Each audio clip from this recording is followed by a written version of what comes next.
हे हरे कृष्णा। आज मैं एक सुभाषिताने के मतलब एक बहुत सुंदर से श्लोक भी कह सकते हैं, लेकिन इसे कहते हैं कि सुभाषिताने सुभाषिताने।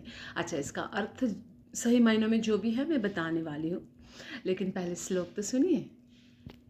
नभसो भूषणम चंद्रः नारिणं भूषणं पतिः पृथिव्या भूषणं राजा विद्या सर्वस्य भूषणम। क्या समझे? कुछ समझे? अच्छा, नहीं समझे तो मैं समझाऊंगी। सब अपने बचपन में ना ज़रूर पढ़ा होगा। Recall it. Okay, so repeat after me. नभसो भूषणम चंद्रः नारिणं भूषणं पतिः पृथिव्या भूषणं राजा विद्या सर्वस्य भूषणम। समझ में आए? आई थिंक हाँ, अभी तो याद आ गई होंगी, है ना? तो चले इसका सही मायनों में क्या अर्थ निकल कर आता है हम देखें। ऑर्नमेंट जो है वो है ऑर्नामेंट, है ना? जैसे हम खुद को सुंदर बनाने के लिए और सुंदर बनाने के लिए, खुद को ब्यूटीफाई करने के लिए क्या आभरण हम पहनते हैं ना। सो खुद को और ब्यूटीफाई बनाने के लिए हम आभरणों का क्या सहारा लेते हैं। भूषण भूषणम आभरण आदि से।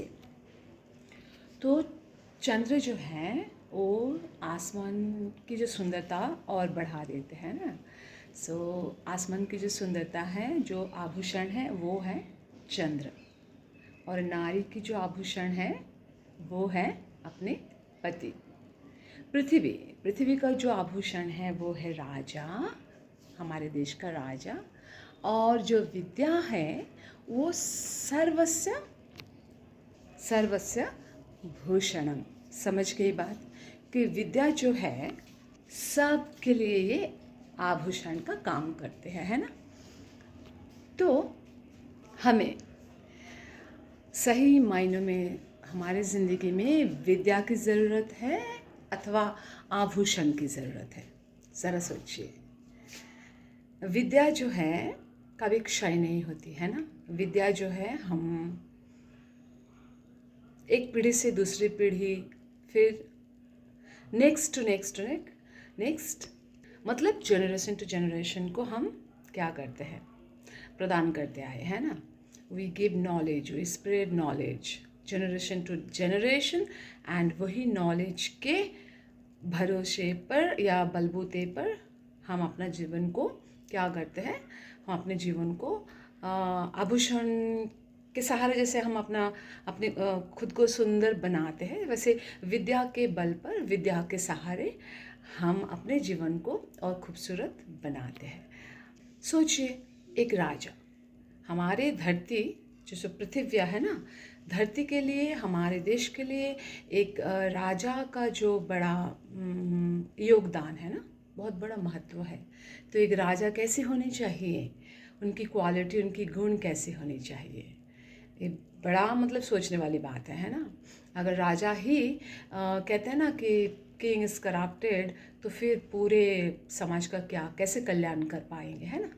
तो राजा ऐसे होने चाहिए जो प्रजा का कल्याण करे, उनकी भलाई की सोचे, उनकी सारी सुविधाओं के बारे में सोचे, और जो सही मतलब ज्ञान प्राप्त कराए।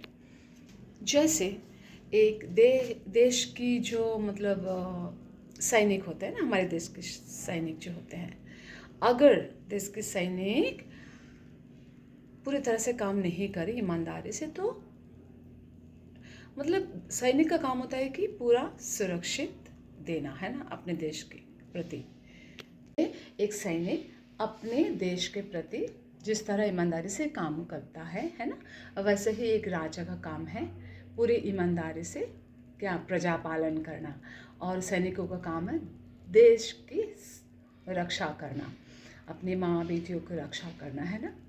तो यही आभूषण हुआ, है ना? एक सैनिक के लिए क्या आभूषण है? ईमानदारी से काम करके अपने राष्ट्र का रक्षा करना, है ना? एक आसमान में जैसे चंद्रमा, चंद्रमा का काम क्या है?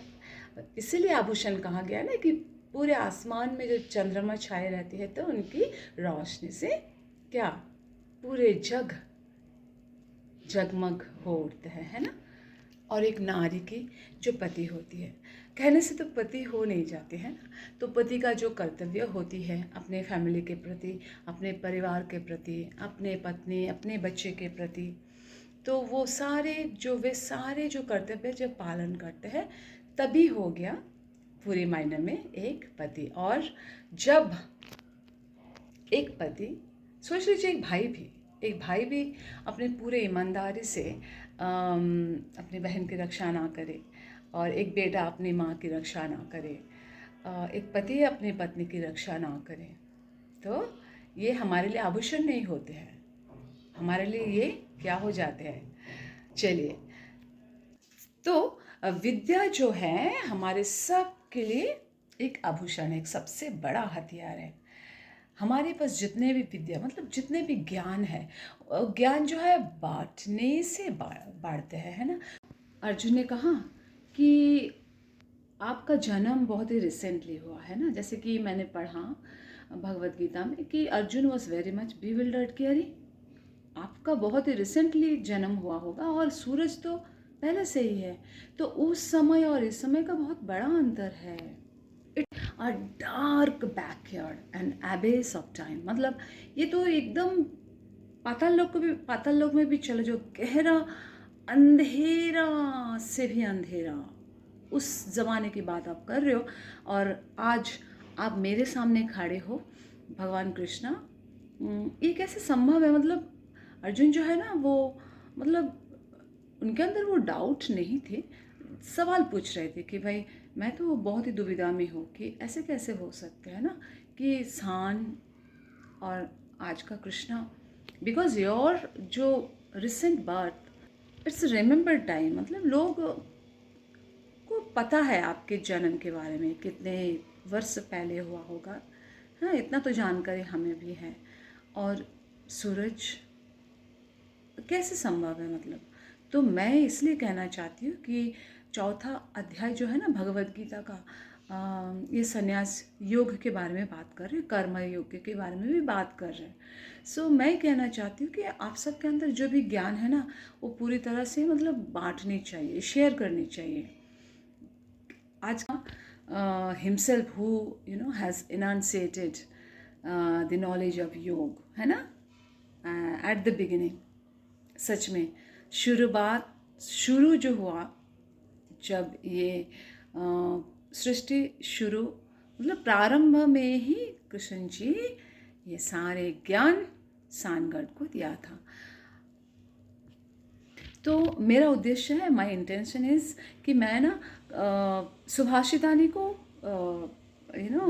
भगवद गीता के साथ इसलिए जोड़ना चाहती हूँ और जोड़ने के प्रयास कर रही हूँ और जोड़कर बताना चाहती हूँ कि जो ज्ञान है वो किसी भी हाल पे हम सबको बांटनी चाहिए, और भगवद गीता को पढ़नी चाहिए, और हर एक चीज़ आप रिलेट कर पाओगे भगवद गीता से। आज हम सुभाषितानी से क्या सीखें, हमारे जीवन में आभूषण कैसे होने चाहिए, है ना। सच में सोना दाना चांदी ये सब होने चाहिए, या जो अंदर ज्ञान भरा पड़ा है आपके अंदर, सबके अंदर, हमारे अंदर, उसे निखारे, उभारे और शेयर करें ज़्यादा से ज़्यादा, है ना। बिखर दे बोलता है ना कि आप बिखर दो। तो